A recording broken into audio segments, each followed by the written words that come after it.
Boom! Texas adds a big piece, literally and figuratively, to the 2026 recruiting class.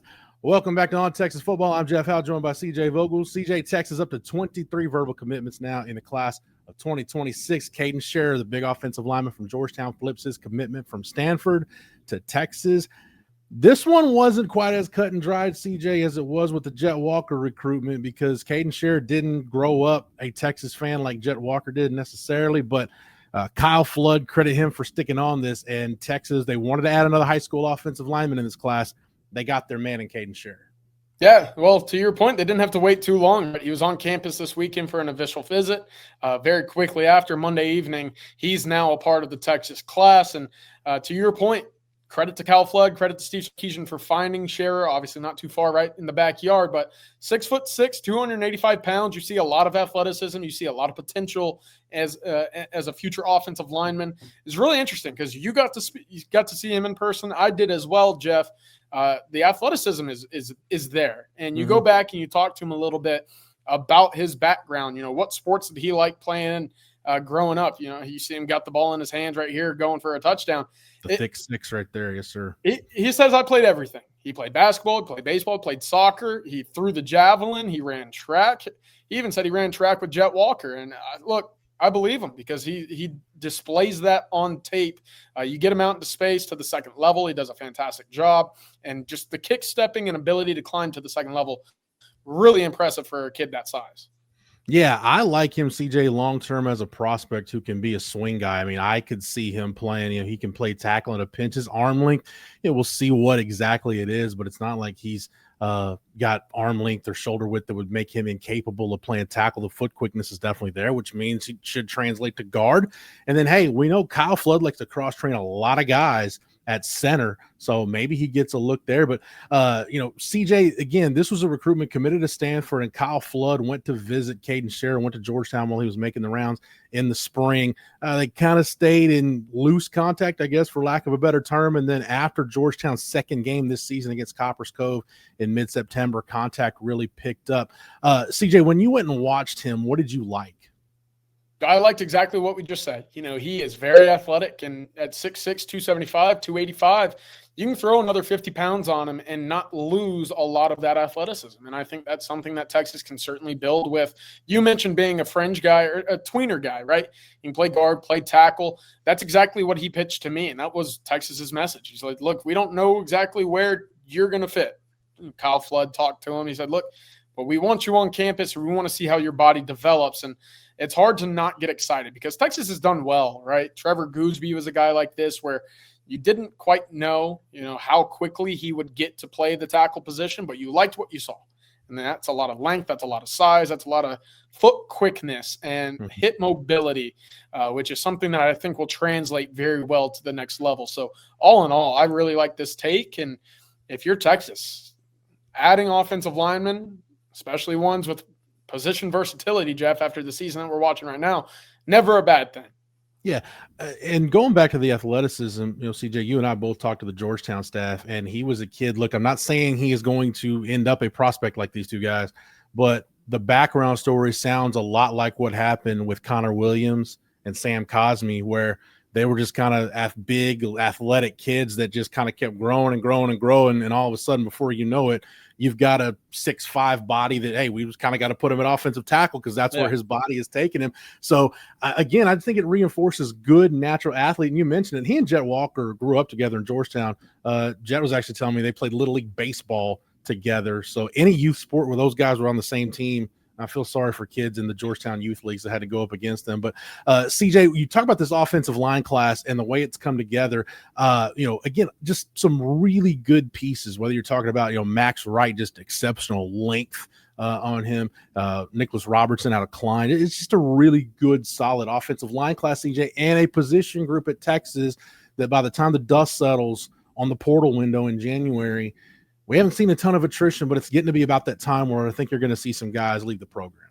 Yeah, I think so. And to your point, Texas has done a fantastic job of retaining a lot of those offensive linemen. Well, in a year where it's been very choppy on the field, performance hasn't been consistent, and there's still guys not necessarily getting a crack at a starting rotation spot. It would make sense to see more attrition this year than maybe we've seen with the offensive line in a year with Kyle Flood and Steve Sarkisian. So to be able to go out there and add another piece out of the high school ranks and to keep the scholarship numbers where they need to be on the offensive line, and most importantly, Jeff, not revert back to 2021 when you had 8 or 9 scholarship offensive linemen and you couldn't play a spring game, right? Texas has done a fantastic job of building that depth. Now it's about maintaining that depth, as you talked about. I do believe Texas will see some attrition on the offensive line to the portal. Who knows what NFL decisions will be made as well with Trevor Goosby. So you got to make sure that you keep the able bodies in the stable. And right now, this addition of Kaden Sher gives Texas long-term versatility at both guard and tackle. And this is just from a tool standpoint, it's kind of the ideal offensive line class you'd want if you're taking 4. You've got Scherer, who's a swing guy. You've got Nicholas Robertson, who's an interior guy. You've got your guy with Max Wright, just again exceptional length that you're hoping to develop. And then obviously a guy, John Turntine, that I think the talent level speaks for itself. Even though Jerry's not with us, I know he'd get hot about the height and the weight and all the stuff people kind of dig at John Turntine for, but just an exceptional O-line prospect. CJ, we know they've continued to recruit Malachi Lee, but at this point, especially with the interest Max Wright has gotten from SMU, at this point, it's probably just hold on to these 4 and then maybe just keep your powder dry for the portal, unless Malachi Lee just decides at the last minute, hey, Ann Arbor doesn't sound so great and I want to come to Texas. Yeah, hey, credit to Michigan for, finding a way to get that season back on the rails, right? And who knows, they could even sneak into the Big Ten playoff with the win this week. And I think it's unlikely. But point being, I do think Texas wants to hold on to these 4. Max Wright being courted by SMU at the moment. Texas doesn't want to lose Max Wright, and I think folks need to know that, right? Adding Kaden Scherer changes nothing on the Max Wright standpoint as well. Texas wants Max Wright in the class. And you talk about length, boy.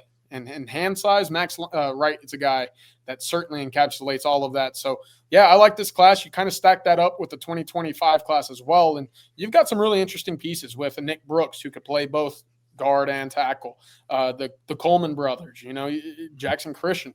You got some really interesting pieces for that interior. But with Scherer, with Max Wright, with John Turntine, look, a lot of guys that Texas could certainly find a home for at the tackle position as well to kind of piece it all together.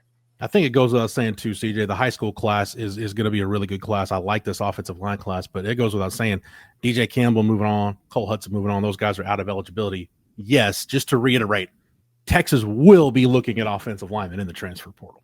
Absolutely. If you gave me 3 of the biggest needs that Texas needed to address in the portal, it would be offensive line 1, offensive line 2, and offensive line number 3.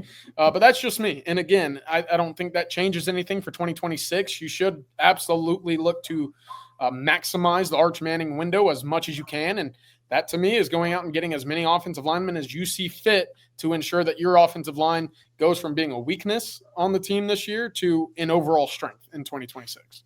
The last thing, CJ, prospects in the Austin area. There's Texas fans that'll go back, 25 years. Hey, Texas didn't recruit Derek Straighten. He went to Oklahoma and was a really good player. But I think Jahdae Barron really started the trend, and obviously that was the previous staff that recruited him. But it seems like Sark and this organization, they made a concerted effort to, hey, if there are guys in our backyard that are good enough to play here, let's go ahead and recruit them, CJ. Not all these guys are going to pan out, but I do like the fact that whether it's Williamson, Travis, Hayes County, all up across the board, if there are guys, again, in the Austin metro area that are good enough to play at Texas, they're at least getting a look from this staff. Absolutely. And that's one of the things I applaud them the most is anytime they're on the road, Jeff, their first stops are to the local schools. And that's something that they can't lose sight of, right? I know that they're a national brand. They're going to go find the best national talent across the country, whether that's Florida, Georgia, Alabama, Mississippi, California, you name a state, they're in it. But certainly talent in the backyard. I think that's also highlighted by Yaheem Riley. Miami's in this class as well. Very talented, under the radar prospect from Austin Anderson, previously Austin LBJ. But more importantly than that, these kids grew up wanting to go to Texas. You got to have a little bit of pride and not just play for a check, right? And that's kind of what college football has become. You go out there, you sign the biggest deal, and that's who you play for pride-wise. Guys that grew up in Austin, they're proud to play for the Austin team. And that's something that, you'd maybe like to see a little bit more of, but at the end of the day, you can't fault Texas for wanting to go get the best player possible. You hit it right there. I'll borrow a phrase from our colleague Rod Babers. There are guys that want to play at Texas, but you want guys that want to play for Texas. And Absolutely. that's the allure of getting the local guys, Ethan Burke and a couple other guys on the current rosters playing that out, obviously, with Texas. Hitting it locally and hitting it big with Kaden Sher, flipping him from Stanford again. That's 2 Georgetown Eagles now. Texas has gone forever without a Georgetown kid, and they got 2 in the 2026 class. So we'll see how it all plays out. But fun stuff indeed. CJ, thank you for the knowledge and expertise as always. Thank you to Matthew behind the scenes for producing it. If you're not a member over at ontexasfootball.com, you can get over to the site right now and sign up using the promo code OTFOG, and that'll get you 1 year of access for just $39.95. Make sure that you like this video and that you're subscribed to the On Texas Football YouTube channel. That way, whether it's here on the channel or on the site, you're not missing any of our recruiting coverage all year round. For CJ, for Matthew, for the entire On Texas Football staff, I'm Jeff Howe. Thank you so much for watching and listening. And for Kaden Scherer, welcome. Welcome, Kaden.